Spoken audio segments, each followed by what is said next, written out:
अभय जी आप यहाँ आ जाइए। और राजीव बंसल जी, राजीव बंसल जी, ये व्यवस्था बनाई गई है, कोई भी आगे नहीं होगा खड़े, कोई भी आगे नहीं जाएगा। आप अपनी बिरादरी है, बोल दिया आगे कोई भी नहीं जाएगा। राजीव बंसल जी, बदल जाएगी, आवाज चलाएगा कोई भी। एक और कुर्सी है, एक और कुर्सी बनाओ सर बैठे कुर्सी और लगवा दो। बंसल जी आप आइए, आ जाइए राजीव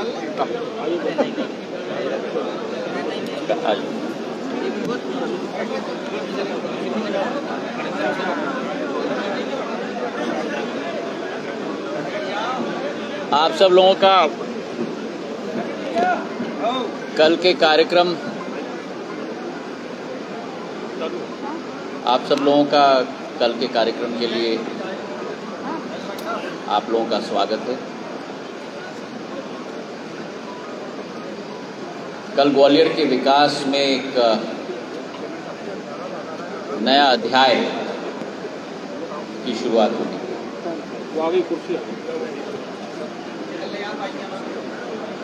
एक ऐसा अध्याय जिसके आधार पर ग्वालियर का जो वैभव, ग्वालियर की इतिहास और ग्वालियर की विरासत, संस्कृति की, कला की, औद्योगिकरण की दोबारा प्रधानमंत्री जी के नेतृत्व में, आदरणीय गृह मंत्री जी के नेतृत्व में और मुख्यमंत्री जी के नेतृत्व में दोबारा ग्वालियर उन ऊंचाइयों को छू पाए, यही हमारी मनोकामना है। आधुनिक युग में नागर विमानन की सेवा के साथ जुड़ना किसी भी शहर की वर्तमान में एक सबसे बड़ी महत्वपूर्णता होती है विश्व में। नागर विमानन के आधार पे ही रोजगार के अवसरों में 6 गुना वृद्धि होती है, आर्थिक विकास में 3 गुना वृद्धि। और मैं यही बात सोच रहा था कि मध्य प्रदेश के हमारे 4 मुख्य शहर हैं, इंदौर है, भोपाल है, जबलपुर है और ग्वालियर है। और प्रधानमंत्री जी का स्पष्ट संकल्प है कि उड़े देश का आम नागरिक योजना के तहत इस क्षमतावान आवागमन की सुविधा को हमें लोकतांत्रिकरण करके जन जन तक पहुंचाना है। उसी तारतम्य में कल ग्वालियर के नवीन विमानतल का भूमि पूजन हमारे देश के यशस्वी गृह मंत्री आदरणीय अमित शाह जी के द्वारा किया जाएगा। पूर्ण योजना की दिशा और दशा आप लोगों को कल वीडियो के तहत भी दिखाई जाएगी। और हमारे प्रधानमंत्री जी के संकल्प के आधार पर हमारे मंत्रालय की कोशिश रही कि आधुनिकता और इतिहास के बीच में हम लोग एक संगम तैनात कर पाएं। और वही आप इस विमानतल की डिज़ाइन में भी देखोगे। हम नहीं चाहते कि एक केवल एक खाका विमानतल का बने, हर एक शहर का चरित्र उस विमानतल में दिखे। होलंगी के विमानतल को उसी के तहत हम लोग बना रहे हैं, देवगढ़ के विमानतल को उसी को तहत बनाया है। भगवान राम मंदिर की भव्य अयोध्या का विमानतल उसी के तहत हम लोग डिज़ाइन कर रहे हैं, जोधपुर का अलग तरीके से, जम्मू का अलग तरीके से और वैसे ही ग्वालियर का भी अलग तरीके से, ताकि पर्यटक को, व्यक्ति को लगे कि किस शहर में आया है, उस इतिहास का एक अनुभव उस व्यक्ति को। 500 करोड़ रुपए की ये योजना है और ये विमानतल करीब करीब मध्य प्रदेश के सबसे बड़े बड़े विमानतलों के रूप में ये एक नया भव्य रूप धारण करेगी। मेरी पूज्य आजी अम्मा की स्मृति को चिरस्थायी बनाने के लिए ये विमानतल उनके नामांतरण हुआ था 2001 में, और आज 21 साल बाद आने वाले 100 साल 200 साल के भविष्य को मद्देनजर रखते हुए एक अति आधुनिक और सांस्कृतिक दोनों का संगम का एक विमानतल, जो उनकी सोच और विचारधारा भी थी। ग्वालियर में मेरी आजी अम्मा आधुनिकता चाहती थी पर पुरानी संस्कृति का भी उसका संगम हो, वो भी चाहती थी। तो दोनों का रूप धारण करके कल हमारे आदरणीय यशस्वी गृह मंत्री जी इसका भूमि पूजन करेंगे। आप सब लोग आमंत्रित हैं। हमारा सौभाग्य होगा और आपके ज़रिए ग्वालियर चंबल संभाग और मध्य प्रदेश की समस्त जनता को भी हाथ जोड़कर मैं आमंत्रित करना चाहता हूँ। फिजिकली जुड़े, वर्चुअली जुड़े, ताकि इस ऐतिहासिक पल के साक्षी हम लोग सब हो पाएं। उसी के साथ उस इतिहास को बुलंद रखने के लिए ग्वालियर में इस कार्यक्रम के बाद गृह मंत्री जी महाराजा जीवाजीराव सिंधिया संग्रहालय में एक नई गैलरी का उद्घाटन भी करने वाले हैं। मराठा इतिहास का, जो मराठाओं का बहुत एक गौरवान्वित इतिहास रहा है, बहादुरी का, बलिदान का, राष्ट्र सोच, विचारधारा का, उस गैलरी का भी उद्घाटन करेंगे। और मुझे विश्वास है ये दोनों कार्यक्रम, एक आधुनिकता का कार्यक्रम, नया विमानतल, एक इतिहास का कार्यक्रम, यही ग्वालियर की पहचान। पर्यटकों की आवागमन भी बढ़ेगी। पिछले 1 साल में बहुत सारी वृद्धि नागर विमानन क्षेत्र में हम पूरे मध्य प्रदेश में लेकर आए। जबलपुर के कोने से, भोपाल, इंदौर से ग्वालियर के कोने तक, और आने वाले दिनों में भी इसे और वृद्धि हम लोग प्रदान करेंगे छोटे छोटे शहरों में भी। ये विश्वास हम आप लोगों को दिलवाते हैं। कल के कार्यक्रम के लिए आप लोग सब आमंत्रित हैं। आप सबका बहुत बहुत धन्यवाद।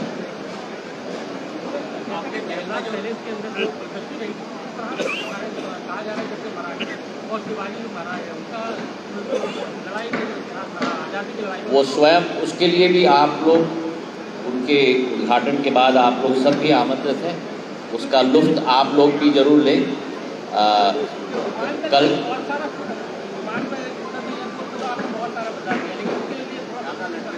मैंने आपको बताया ना कि जो हमारे मराठा साम्राज्य के छत्रपति शिवाजी महाराज से लेकर महाजी महाराज, होलकर, गायकवाड़, रानी लक्ष्मीबाई, समस्त मराठा साम्राज्य की जितने भी हमारे वीर वीरांगना हैं, उनके ऊपर एक पूर्ण गैलरी समर्पित की गई है, जिसका उद्घाटन हमारे आदरणीय गृह मंत्री जी स्वयं करेंगे। एफटीओ नीति के बारे में एफटीओ फ्लाइंग ट्रेनिंग और एफटीओ हाँ,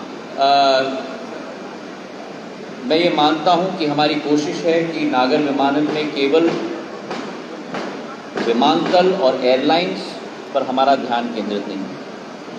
हम लोगों का ध्यान समूचे नागर विमानन क्षेत्र के इकोसिस्टम पर ध्यान केंद्रित है, और वो इकोसिस्टम केवल एयरलाइंस और एयरपोर्ट तक सीमित नहीं। हमारा फ्लाइंग ट्रेनिंग ऑर्गेनाइजेशन, वर्तमान में हमारे 700 विमान हैं भारत में। 400 विमान थे 2013-14 तक, 700 विमान आज हैं, और हर वर्ष आने वाले दिनों में डिमांड इतनी बढ़ रही है कि पहले जहां यात्री नहीं मिलते थे, 4 लाख यात्री का जो कीर्तिमान हम लोग ने 2019 में कोविड के पहले हासिल किया था, उस कीर्तिमान को भी हमने पारित कर दिया है 2 बार, एक बार मई में और एक बार 5 दिन पहले, जहाँ 4,07,000 यात्री एक दिवस में देश में आवागमन करें। तो डिमांड बहुत बढ़ रही है, तो प्लेन्स भी बढ़ेंगी, प्लेन बढ़ेंगी तो पायलट की ज़रूरत होगी। वर्तमान में भारत में 34 हमारे फ्लाइंग ट्रेनिंग ऑर्गेनाइजेशन, इस वर्ष और अगले वर्ष दोनों मिलाकर हम लोग 15 अतिरिक्त फ्लाइंग ट्रेनिंग ऑर्गेनाइजेशन बढ़ाने जा रहे हैं, जिससे करीब करीब 50 फ्लाइंग ट्रेनिंग ऑर्गेनाइजेशन देश में ही बनेंगे, जिसमें से 2 खजुराहो में भी बन रहे हैं, एक लीलाबड़ी में बन रहा है, एक कलबुर्गी में बन रहा है, और देश के महाराष्ट्र के जलगांव में बन रहा है। देश के कोने कोने में हम लोग ये फ्लाइंग ट्रेनिंग ऑर्गेनाइजेशन बना रहे हैं, ताकि हमारे देश के नौजवानों को पायलट बनकर विमान को उड़ाने का एक अवसर भी मिल पाए। इसी के साथ हेलीकॉप्टर्स को भी हम लोग बढ़ाने की कोशिश कर रहे हैं। अभी श्रीनगर में मैंने हेलीकॉप्टर समिट आयोजित की थी, जहां नई योजनाओं के तहत हेलीकॉप्टर्स को भी बढ़ोतरी मिली, क्योंकि हमारे पहाड़ी राज्यों में, उत्तर पूर्वी राज्यों में, जम्मू कश्मीर में आवागमन की सुविधा हेलीकॉप्टर के साथ ही लास्ट माइल में हो पाई, और सस्ते दाम पे हेलीकॉप्टर से एक जगह से दूसरी जगह हम लोग पहुंचा पाए। और ये केवल पहाड़ी क्षेत्रों में नहीं, लेकिन शहरी क्षेत्रों में भी, जैसे विदेश में बड़े बड़े एयरपोर्ट से शहर तक हेलीकॉप्टर से लोगों को लिया जाता है, जहाँ 1.5 घंटे 2 घंटे ट्रैफिक में चलना पड़ता है।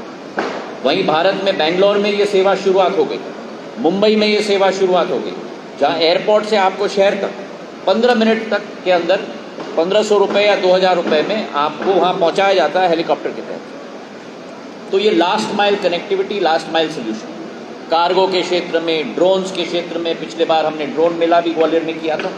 तो पूरे नागर विमानन क्षेत्र को पूरे देश में फैलाने का कार्य हमारा नागर विमानन मंत्रालय प्रधानमंत्री जी जा रहा है ग्वालियर माधव थे उस समय के राजनीतिक जीवन में लोग एक आधी काम ऐसे होते हैं जिनको वर्षों तक याद किया जाता है। तो रेलवे स्टेशन को जिस तरीके से याद किया जाता है, वैसे ही कहीं ना कहीं ये एयरपोर्ट को भविष्य में याद किया जाएगा। तो कितना अंदर से वो आज नहीं है, तो कितना भावुक है, आप किस तरीके से इसको ले रहे हैं? देखिए, मेरे आजी अम्मा पूर्व राजनाथ साहब, मेरे पूज्य पिताजी और सिंधिया परिवार की अगर आप बात करें, हमारा मूल मंत्र, हमारा धर्म जनसेवा और विकास का, और जिस एयरपोर्ट के मैंने संदर्भ दिया, जिस एयरपोर्ट का कल हम लोग नवीन एयर टर्मिनल का शिलान्यास कर रहे हैं, 1986 में पहली बार टर्मिनल भवन मेरे पूज्य पिताजी के कार्यकाल में बना था, जब वे नागर विमानन मंत्री थे। तो ये एक भावनात्मक पहलू भी मेरे लिए कि ठीक करीब करीब 36 साल बाद प्रधानमंत्री जी के आशीर्वाद के तहत, गृह मंत्री जी के आशीर्वाद के तहत, राष्ट्रीय अध्यक्ष नड्डा जी के आशीर्वाद के तहत वो मौका मुझे दिया गया है। ग्वालियर के विकास और प्रगति में एक नया स्तंभ, एक नई नींव इस नागर विमानन क्षेत्र में इस मंत्रालय से भी हम लोग रख पाएँ, और एक ऐसी नींव हम लोग रख रहे हैं जो मध्य प्रदेश व्यापक नहीं है, राष्ट्रीय व्यापक नहीं है, अंतर्राष्ट्रीय व्यापक है। अब सारे आंकड़े मैं आपको अभी नहीं देना चाहता हूँ, नहीं तो फिर कल मुझे कुछ रह नहीं जाएगा कहने के लिए, पर मैं इतना आपको विश्वास दिलाता हूँ कि जो आप लोगों की कल्पना है, उस कल्पना से आगे भी ये विमानतल बनने जा रहा है।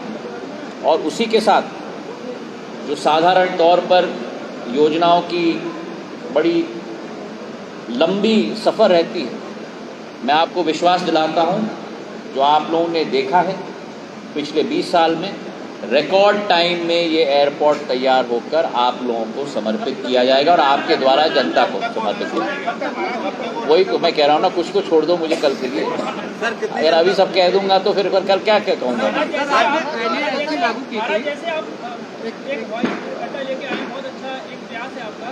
आप इस्पात मंत्री भी हैं, तो ग्वालियर के रोजगार के लिए आपके इस्पात मंत्रालय से भी कुछ मिलने वाला है क्या? जहाँ तक एयर कनेक्टिविटी की बात है, आपने ये भी देख लिया है कि ग्वालियर में इतिहास रचा गया है। इतिहास में पहली बार एयरबस 321, पिछले बार जब मैं लेके आया था एयर इंडिया का, आप लोगों को याद होगा, वो एयरबस 319 था। एयरबस था पर छोटा वाला था। ये सबसे दुनिया का सबसे बड़ा एयरबस है। राष्ट्रीय आवागमन के लिए एयरबस 321 आज रोज दिल्ली से ग्वालियर आ रहा है। डेली फ्लाइट है एयरबस 321 का। ये एक नया इतिहास है। पर आप लोगों से भी मेरा निवेदन है और आपके द्वारा आपके दर्शकों से भी निवेदन है, कृपा करके इन प्लेनों को भर के भेजें, नहीं तो बड़ी कठिनाई हो रही है। आज मुझे हर बार जब मैं प्लेन में चढ़ता हूँ और उतरता हूँ, मैं हर बार जो क्रू है उनसे मैं पूछता हूँ कि कितने यात्री चढ़े, कितने यात्री कितने यात्री उतरे। एक तो मैंने ये आज मुझे थोड़ी संतुष्टि हुई कि आज के प्लेन में करीब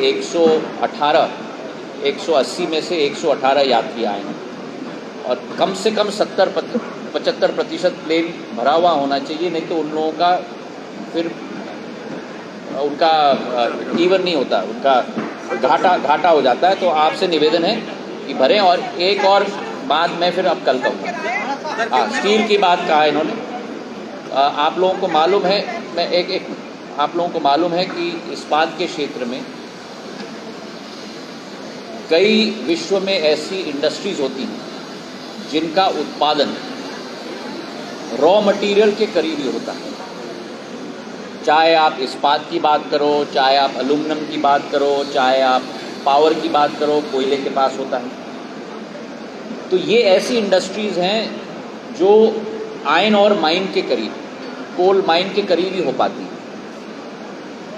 हम लोग ने कई साल पूर्व बिलौवा में एक छोटी सी शुरुआत की थी, प्रोसेसिंग प्लांट के आधार पर। उसको हम लोग देख रहे हैं कैसे हम लोग आगे बढ़ा पाएँ। पर लेकिन मध्य प्रदेश में और पूरे राष्ट्र में भी हमारी कोशिश है, जो वर्तमान में करीब 153 मिलियन टन पर एनम देश का उत्पादन है, जो विश्व में द्वितीय नंबर पर आज भारत है। पूरे विश्व में हम लोग इंग्लैंड, जर्मनी, बाकी विकसित देशों से, अमेरिका से भी हम लोग आगे हैं। उसको प्रधानमंत्री जी का संकल्प है कि 2030 तक हमको 300 मिलियन टन पर एनम तक हम लोगों को बढ़ोतरी देनी पड़ेगी, मतलब 2 गुना ज़्यादा। पूरे देश में हम लोग नए नए प्लांट सेल के ज़रिए, टाटा स्टील के ज़रिए, बाकी हमारे निवेशक के ज़रिए, इंटीग्रेटेड स्टील प्लांट्स और सेकेंडरी स्टील इंडस्ट्री दोनों के ज़रिए हम लोग स्थापित कर रहे हैं। पर ये आयन और माइन और कोल माइन के नज़दीक स्थापित होते हैं, नहीं तो ट्रांसपोर्टेशन कॉस्ट बहुत हो जाता है और फिर उनका खर्चा नहीं निकल पाता। पर ग्वालियर में भी हम लोग देख पाएंगे, जो हो पाएगा हम लोग। से जनता जनार्दन आ रही है कल, तो उनके आने और जाने की प्रॉपर व्यवस्था या प्रॉपर, देखिए पूरी जनता उत्सुकता के साथ आ रही है, क्योंकि ग्वालियर के विकास के द्वार खुले और उस विकास के द्वार की सभा में हम लोग सब अपना योगदान दें।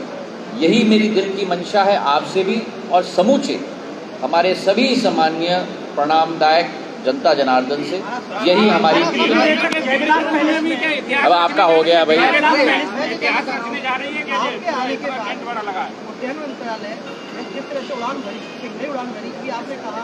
ग्वालियर के अलावा भी कई जैसे जम्मू और कई एयरपोर्ट है जिन्हें उनकी सांस्कृतिक के हिसाब से बनाएंगे, एयरपोर्ट है और की प्राथमिकता। बहुत अच्छा प्रश्न है आपका।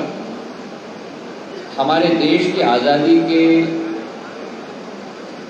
67 सालों में हमारे 74 एयरपोर्ट थे। प्रधानमंत्री जी के नेतृत्व में पिछले 8 वर्षों में हमने करीब 67 ऐसे नए एयरपोर्ट्स हम लोग ने स्थापित किए। तो जहां 67 साल में केवल 74 एयरपोर्ट थे, आज 171 हो गए, मतलब ऑलमोस्ट डबल हो गया। और हमारा ये संकल्प है कि आने वाले 2026-27 तक ये आंकड़ा जो 74 से 141 हो गए हैं, 141 का जो आंकड़ा है, जो ऑलमोस्ट डबल हो गया है 74 से, उसको हम लोग 210 तक ले जाएंगे। और देवघर का एयरपोर्ट, कुशीनगर का एयरपोर्ट, किशनगढ़ का एयरपोर्ट, आसाम में रूपसी का एयरपोर्ट, उड़ीसा में झरसुगुड़ा का एयरपोर्ट, ग्वालियर में नया विमानतल का एयरपोर्ट, ये इसी बात के प्रमाण हैं कि कैसे हमारे दूसरे छोटे छोटे शहरों में भी अगर उनको एक मोती के माले में पिरोकर जोड़ेंगे तो कैसे आवागमन की सुविधा पूरे देश की आम नागरिक, जो प्रधानमंत्री जी का संकल्प है, उस संकल्प पे हम लोग पूरी तरह से खरे उतर पाए। सर, आपने जैसे पहली बार NASP बनाई है, नेशनल एयरपोर्ट पॉलिसी आपने बनाई है और आपकी छोटी उपलब्धि रही है, उसको लेकर के आप ग्वालियर में कोई नई योजना लागू करेंगे? कोई तरह देखिए, NASP national air sports policy एक ऐसा क्षेत्र है जहां बहुत सारी क्षमता हमारे देश में, लेकिन कोई ढांचा नहीं था उसे आगे बढ़ाने का। तो ये ढांचा हमने बनाया है जिसमें हॉट एयर बलून होगा, पैराग्लाइडिंग होगा, पैरा मोटरिंग होगा और नई नई नौजवानों को क्षमता मिलेगी, एक नया अवसर मिलेगा। और पूरे देश में कई जगह हमने ऐसे रेखांकित की। और ज़रूर हॉट एयर बलून की क्षमता भी है, केवल ग्वालियर में क्यों, पूरे ग्वालियर चंबल संभाग में। हमारे पैराग्लाइडिंग की क्षमता भी है धार जैसे इलाके में। तो कई क्षेत्रों में जहां हम लोग नए अवसर प्रदान कर पाएंगे, इस ढांचे के आधार पर जरूर हम लोग करेंगे। बहुत बहुत धन्यवाद। एक सवाल सुभद्रा जी तारीफ कर रही थी, याद कर रही थी उस वैभव को जो विजयराजे सिंधिया जी के समय था कि जो VIP आते थे राष्ट्रपति तक, और एक बार फिर वो मौका है, कैसे देखते हैं आप? वही चीजें फिर से रिपीट हो रही है जो पहले बहुत वैभवशाली राष्ट्रपति वो करने आए थे। देखिए, मैं ये जरूर कहूँगा कि हम लोगों का एक गौरव का क्षण है कि हमारे देश के यशस्वी गृह मंत्री जी ग्वालियर आ रहे हैं, एक नई सौगात ग्वालियर को दे रहे हैं। एक नया संग्रहालय में एक नया ऐतिहासिक गैलरी की भी शुरुआत हो रही है। और मैं मानता हूं कि अब भाजपा की डबल इंजन की सरकार के तहत केंद्र में और प्रदेश में दोनों के साथ मिलकर ग्वालियर की विकास और प्रगति के द्वार एक ऐतिहासिक रूप से खुलने जा रहे हैं। कल के कार्यक्रम के तहत केवल एयरपोर्ट की बात नहीं है, एलिवेटेड रोड कुछ दिनों पहले हमने कार्यक्रम किया जो हमारे पूरे शहर का वातावरण पूर्ण रूप से एक नया रूप धारण करेगा। हमारी कई योजनाएं जिसका संदर्भ भी मैं कल दूंगा, लेकिन हमारी यही कोशिश है, मुख्यमंत्री जी की कोशिश है, प्रधानमंत्री जी की कोशिश है, गृह मंत्री जी की कोशिश है, गडकरी साहब की कोशिश है, नरेंद्र सिंह जी की कोशिश है, मेरी कोशिश है, छेजोलकर साहब की कोशिश है कि नया ग्वालियर, आधुनिक ग्वालियर, विकासशील ग्वालियर स्थापित हो। और उसको स्थापित करने के लिए पहले हमको नींव रखना पड़ेगा, अधोसंरचना की नींव रखनी पड़ेगी, जिसके आधार पर हम लोग उद्योगपतियों को और बाकी चीज़ों को ग्वालियर में हम लोग आकर्षित कर पाएँ। उसके लिए एयर कनेक्टिविटी ज़रूरत है, उसके लिए रेल कनेक्टिविटी ज़रूरत है, उसके लिए हाईवेज की ज़रूरत है, उसके लिए शहर में अधोसंरचना की ज़रूरत है। और ये नींव अगले 2-3 साल में पूर्ण रूप से आधुनिक रूप से बन जाएगी, जैसे पूर्व में माधव महाराज प्रथम ने बनवाया था ग्वालियर। पूरे देश में सबसे आधुनिक शहर ग्वालियर बना था। एयर इंडिया की सेवा शुरू हुई थी 1942 में। उस समय में पहला शहर जो जुड़ा हुआ था देश में बड़े बड़े शहरों के अलावा, बॉम्बे, चेन्नई, कोलकाता, इनके अलावा वो ग्वालियर और इंदौर जुड़ा हुआ था। उस ज़माने में सारे बड़े बड़े जितने भी उद्योगपति थे उन्होंने निवेश किया था ग्वालियर। वही ग्वालियर का भव्य रूप हमें दोबारा स्थापित करना होगा और यही डबल इंजन की सरकार की पहल है। और मुझे विश्वास है कि कल के कार्यक्रम से एक नई आगाज की शुरुआत कल से होगी। बहुत बहुत धन्यवाद।